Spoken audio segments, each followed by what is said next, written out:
नमस्कार दोस्तों, education classes Ramu में आपका स्वागत करता हूं। दोस्तों, आज की वीडियो हम शिक्षण कौशल के रिलेटेड जो हमारी वीडियो बन रही थी उसका आज हमारा 6वां टॉपिक है और वह है हमारा शैक्षिक मूल्यांकन एवं मापन। काफ़ी महत्वपूर्ण टॉपिक है शिक्षण कौशल के रिलेटेड। बाकी चीज़ें ऊपर के जितने भी टॉपिक दिए गए हैं सबकी वीडियो बना चुका हूं। अगर उन वीडियो को नहीं देखे होंगे तो जाकर प्लेलिस्ट लिस्ट बनी हुई है एक्सरीड पब्लिकेशन के नाम से, वहां से जाकर उन वीडियो को देख सकते हैं।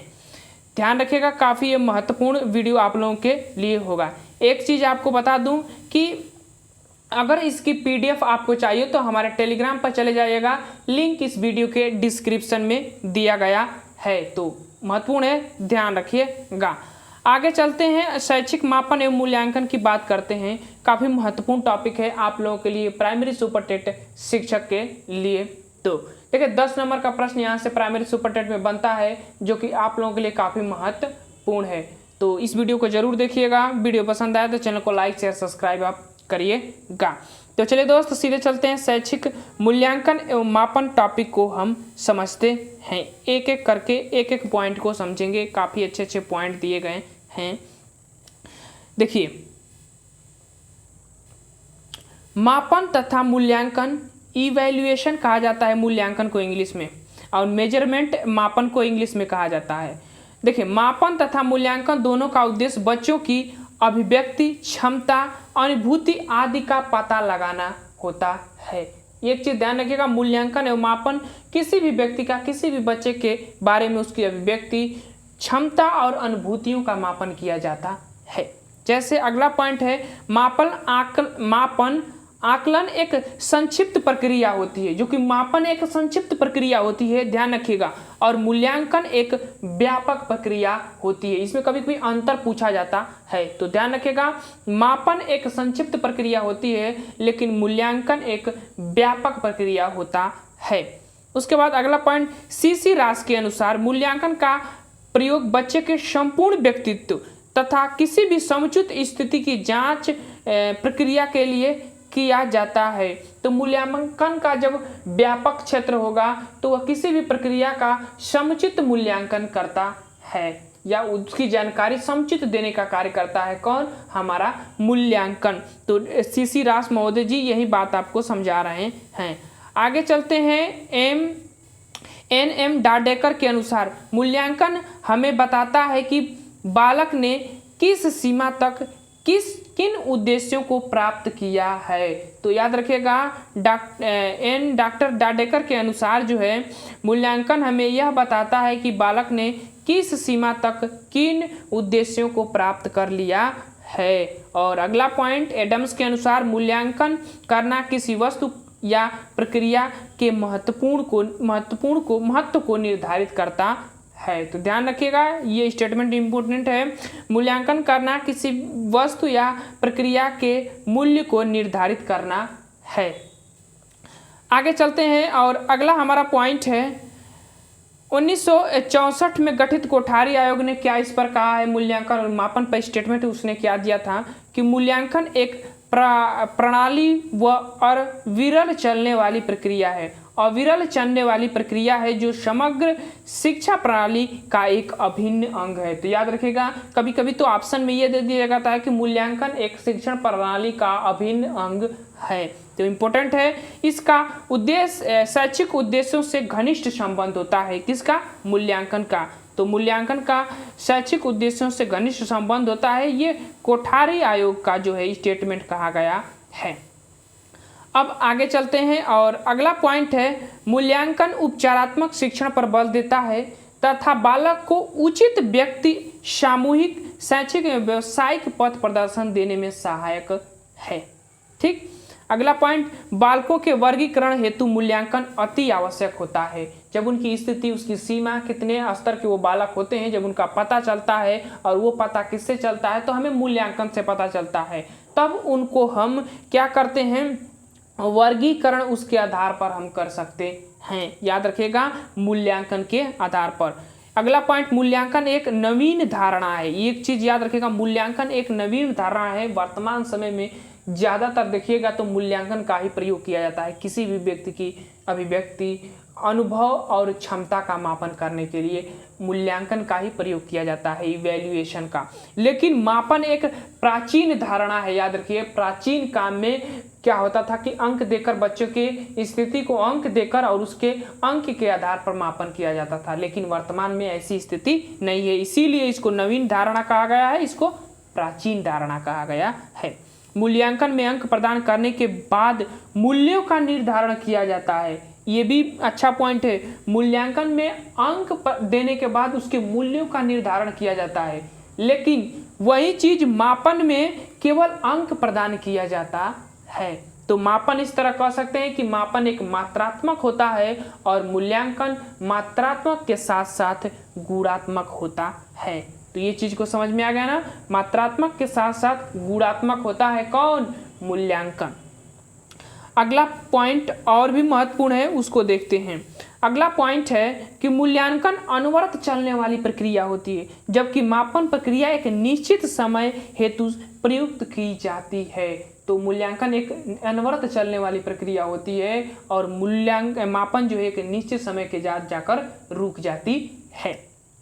अगला पॉइंट, मूल्यांकन एक साध्य है। इंपोर्टेंट पॉइंट है, मूल्यांकन एक साध्य है, मंजिल है, लक्ष्य जिसको कहा जाता है, और मापन एक साधन है। एक कहते हैं ना कि साधन है, आपको उस स्थान तक पहुंचने के लिए, आपके मंजिल के स्थान पर पहुंचने के लिए वो एक साधन का कार्य करता है मापन। जैसे अगर हम कहें, देखिए एक चीज समझिएगा, साध्य का मतलब होता है वह लक्ष्य, वह मंजिल या मुकाम जहां आप पहुंचना चाहते हैं। समझ में आ गया ना? साध्य का मतलब इंपोर्टेंट है, ध्यान रखिएगा, कई लोगों को पता नहीं होता है। साध्य का मतलब होता है लक्ष्य, मंजिल, मुकाम, आपका मुकाम जहां आप पहुंचना चाहते हैं। जैसे हमारा मुकाम है, हमारा लक्ष्य है, साध्य है टीचर बनना, तो वो हमारा एक साध्य हो गया।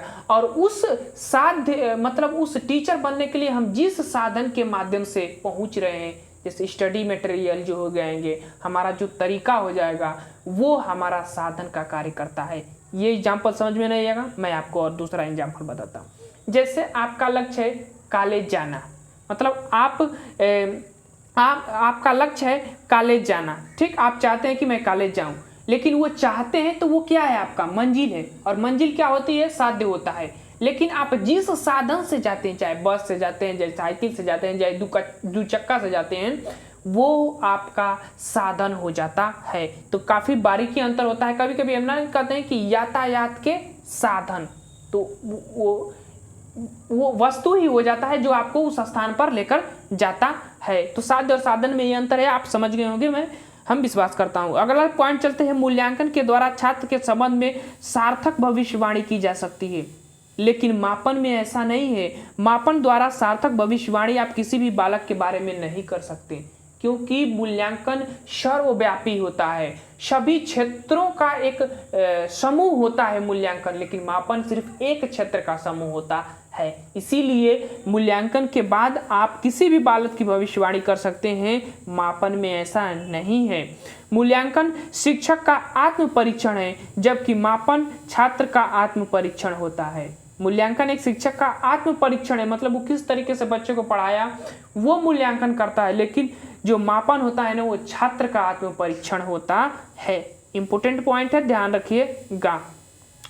अगले पॉइंट पर चलते हैं। जेल्स राइन्स ने सर्वप्रथम 1845 में लिखित वस्तुनिष्ठ प्रश्न परीक्षण के निर्माण में महत्वपूर्ण योगदान दिया, याद रखिएगा। अगला पॉइंट, एनसीईआरटी के अनुसार मूल्यांकन एक प्रक्रिया है जिसके द्वारा यह ज्ञात किया जाता है कि उद्देश्य किस सीमा तक प्राप्त हुए, कक्षा में दिए गए अधिगम अनुभव कहाँ तक उत्पादक रहे हैं और कहाँ तक शिक्षा के उद्देश्य पूर्ण किए गए हैं, वही मूल्यांकन होता है। ये एनसीईआरटी ने कहा था। हमारे देश की केंद्र स्तर की एक संस्था होती है, शिक्षण संबंधी व्यवस्थाएं शोध करना, उसमें पुस्तकों का पाठ्यक्रम में बदलाव करना, इसका कार्य होता है। स्थापना 1 सितंबर 1961 में इसकी स्थापना हुआ था। एक एनसीईआरटी होता है, एक एससीईआरटी होता है। तो एससीईआरटी की स्थापना राज्य स्तर पर की होती है और उसकी स्थापना 1961 में उत्तर प्रदेश में लखनऊ में की गई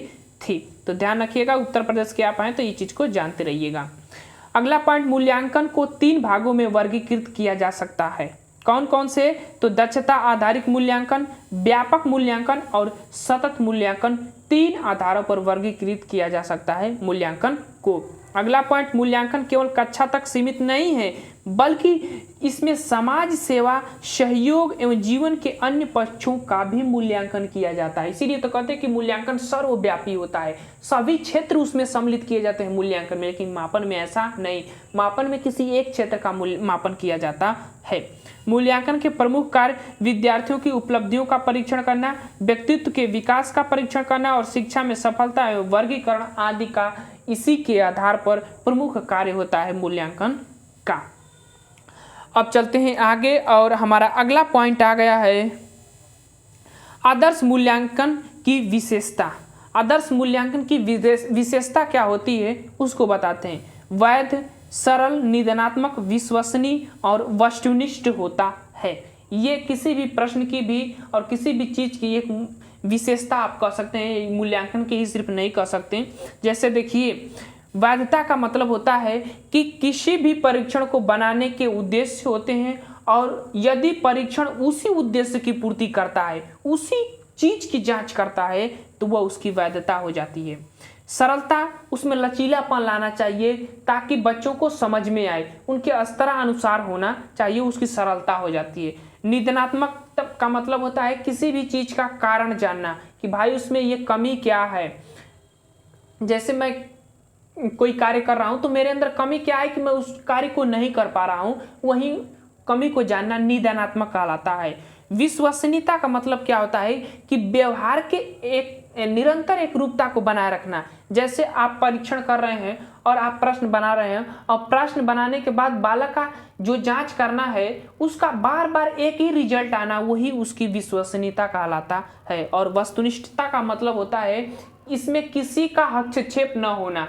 जैसे वस्तुनिष्ठ प्रश्न का मतलब ये हुआ कि चाहे शिक्षक हो चाहे अध्यापक हो, उसमें उसकी आत्मा मतलब उसके अनुभव न उसमें सम्मिलित हो, वही उसकी वस्तुनिष्ठता कहलाता है। तो आदर्श मूल्यांकन की विशेषता आप कह सकते हैं काफी अच्छी चीज है। मूल्यांकन की विधियां, परीक्षण प्रक्रियाएं, स्व आलेखन, प्रविधि, निरीक्षणात्मक विधि और प्रक्षेपी मापन पक, ये चीजें आ जाती है मूल्यांकन की विधियों के अंतर्गत। वर्तमान शिक्षा के शैक्षिक मापन क्षेत्र में प्रगति के 3 रूप दिखाई पड़ते हैं, परीक्षण, मापन और एक मूल्यांकन। ये 3 रूप दिखाई पड़ते हैं वर्तमान की स्थिति में अगर आप देखें तो मापन के क्षेत्र में। आगे चलते हैं। मापन मुख्यतः 2 प्रकार के, एक भौतिक एक मानसिक मापन होता है। भौतिक मापन तो देखते हैं, तो भौतिक मापन द्वारा वस्तुओं आदि के मापन में प्रयोग किया जाता है जिससे वस्तु की मात्रा का बोध होता है, उसको भौतिक मापन कहते हैं। जैसे 1 लीटर दूध मापना है तो वो एक भौतिक मापन के अंतर्गत आ जाता है। लेकिन मानसिक मापन के अंतर्गत, मानसिक मापन के द्वारा बालकों के व्यक्तित्व के गुणों एवं विशेषताओं का मापन किया जाता है। ठीक, आगे चलते हैं, समझ में आ गया होगा आप लोगों को। अगला पॉइंट है मुदालियर के अनुसार। अब पढ़े होंगे आप, अभी पढ़े नहीं होंगे क्योंकि अभी उसकी वीडियो बनी नहीं है। मुदालियर आयोग जो कि स्वतंत्रता के बाद 1952 में इसका गठन किया गया था। इसका माध्यमिक शिक्षा आयोग भी इसको कहते हैं। माध्यमिक शिक्षा के विस्तार के लिए इस आयोग का गठन किया गया था। अध्यक्ष डॉक्टर लक्ष्मण सिंह मुदालियर इसके अध्यक्ष थे। डिटेल में जब इसकी वीडियो बनाऊंगा तो आप बातें करूंगा, आज जो पॉइंट दिया है उसकी सिर्फ बात करते हैं। परीक्षण और मूल्यांकन का शिक्षा के क्षेत्र में महत्वपूर्ण स्थान है। शिक्षार्थियों ने अपने अध्यापन काल में किस सीमा तक उन्नति की है, किस सीमा तक उन्नति की है, उसकी जांच शिक्षक और अभिभावक दोनों के लिए आवश्यक है। और वो किस माध्यम से करेगा, तो मूल्यांकन और मापन के माध्यम से ही कर सकता है। मूल्यांकन के माध्यम से छात्रों की उपलब्धि, दक्षता का पता लगाया जा सकता है। अगला पॉइंट है, और विद्यार्थियों के वर्गीकरण हेतु मूल्यांकन आवश्यक है। ये भी चीजें मैंने बता चुका हूँ। मूल्यांकन विद्यार्थियों का सर्वांगीण विकास करने में सहायक होता है। कहा ना कि सर्वव्यापी होता है, मतलब सर्वांगीण विकास करने में ये सहायक होता है मूल्यांकन। मूल्यांकन द्वारा छात्रों के अनेक अधिगम की प्रतिपुष्टि होती है जिससे वह अधिगम में सुधार ला सके।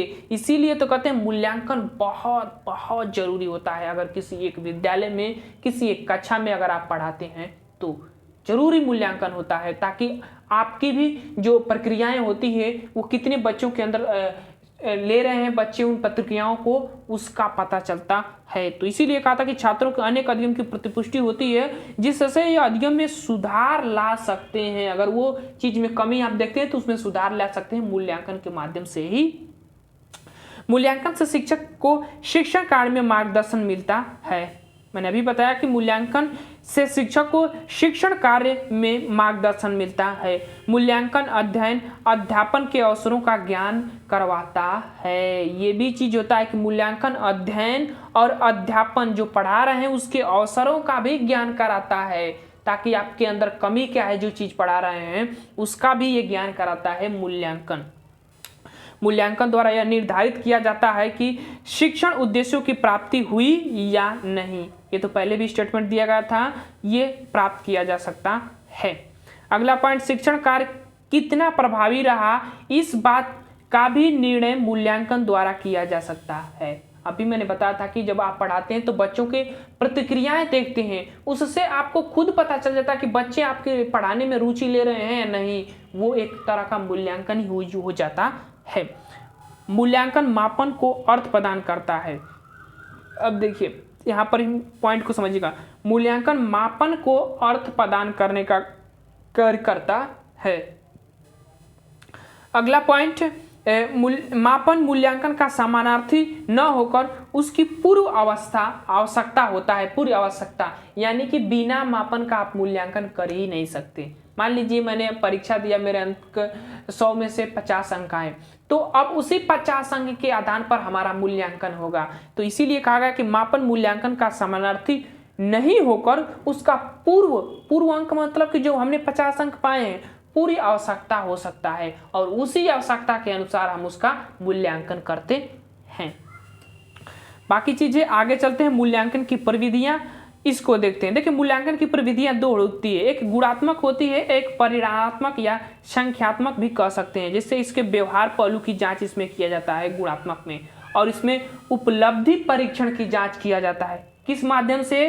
तो लिखित, मौखिक और प्रायोगिक प्रमाणिक माध्यम से इसकी उपलब्धि का मापन किया जाता है। अब देखिए लेखन में अगर हम बात करें तो लेखन में आ जाता है वस्तुनिष्ठ, अति लघुत्तरी, लघुत्तरी और निबंधात्मक प्रश्न के माध्यम से लिखित परीक्षण किया जाता है। और ये होता है प्रत्यास्मरण और प्रत्याभिज्ञान। वस्तुनिष्ठ में एक रट कर उत्तर दिया जाता है और एक होता है प्रत्याभिज्ञान, स्वयं अनुभव से उत्तर दिया जाता है।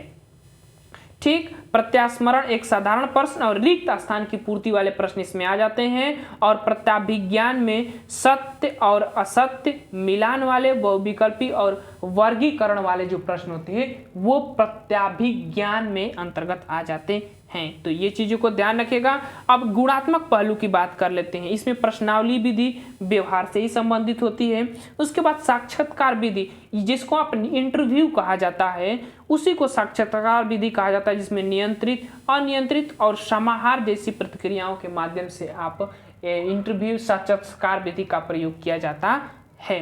समाज मिति विधि, सीटेड में कई बार समाज मिति विधि से पूछा जाता है, लेकिन समाज मिति विधि एक बच्चे के निरंतरता जो व्यवहार होते हैं, प्रतिक्रियाएं होती है, उसकी प्रतिक्रिया गति का माध्यम का पता चलता है समाज मिति विधि में।